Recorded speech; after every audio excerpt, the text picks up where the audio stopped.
పొద్దున్నే లేచి చకచకా పనులన్నీ చేసేసుకొని ట్యాంక్ బండి దగ్గరికెళ్ళాలి ఎండ రాకముందే అనుకున్నా కూడా సూర్యుడు మిమ్మల్ని వదిలేదే లేదని చెప్పేసి మా నెత్తి మీదకి వచ్చి కూర్చున్నాడు. అసలే ఎండ ఎక్కువైపోతుందేమో అని టెన్షన్ పడుతుంటే కార్లో మా కష్టాలు చూడండి. మా వాడికి కార్ బాధ అనమాట. కార్ ఎక్కితే చాలు వాడికి కడుపులో తిప్పేస్తుంటది. వాడిని కవర్ చేయడానికి మేమందరం చేస్తాము. అసలే మా వాడికి కార్ పడక కడుపులో తిప్పేస్తుంటే ఈ ట్రాఫిక్ గోల్ ఒకటి. ట్రిప్పుకు 10 నిమిషాల పైనే ఆగిపోవాల్సి వస్తుంది ట్రాఫిక్లో. మధ్యలో మా వారి రెస్టారెంట్ చూపించి దీని స్టోరీ చెప్తాను, దీని ఒకసారి చూడు అని చెప్పారనమాట. సరే అని తను ఒక వీడియో తీసి కొంచెం ముందు చూడంగానే ఒక లేడీ స్కూటీ మీద ఇలా టిఫిన్ అమ్ముతున్నారనమాట. మన లేడీస్ దేంట్లోనూ తగ్గేదేలే అన్నట్లుంటారు కదా.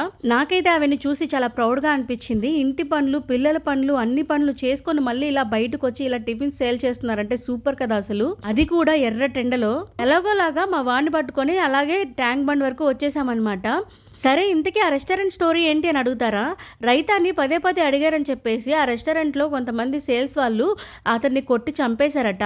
అదేంటండి రైతా అడిగితేనే చంపేస్తారా అని అడిగాను. ఇద్దరి మధ్య వాదనలు ఎక్కువయ్యి ఘర్షణ పెరిగి కొట్టారనమాట. ఆ దెబ్బలు తట్టుకోలేక అతను చనిపోయాడు. అప్పట్లో ఈ న్యూస్ బాగా వైరల్ అయిందట. ఇంకనక ఈ స్టోరీ కొంచెం తెలిస్తే ఖచ్చితంగా కామెంట్ చేయండి. అలాగే మీతో ఇంకా బోల్డ్ అని మాట్లాడాలని ఉంది, అందుకే లాంగ్ వీడియోస్ కూడా చేస్తున్నాను. ఖచ్చితంగా మన ఛానల్కి వచ్చి చూసేయండి. నా చింతలో కూడా ఎక్కువ ఖర్చు లేకుండా ట్రెండీగా ఎలా కనిపించాలనేది ఒక లాంగ్ వీడియో చూశాను. తప్పకుండా చూసి మన నెల్లూరు అమ్మాయి ఛానల్ని లైక్ చేసి ఫాలో అయిపోండి.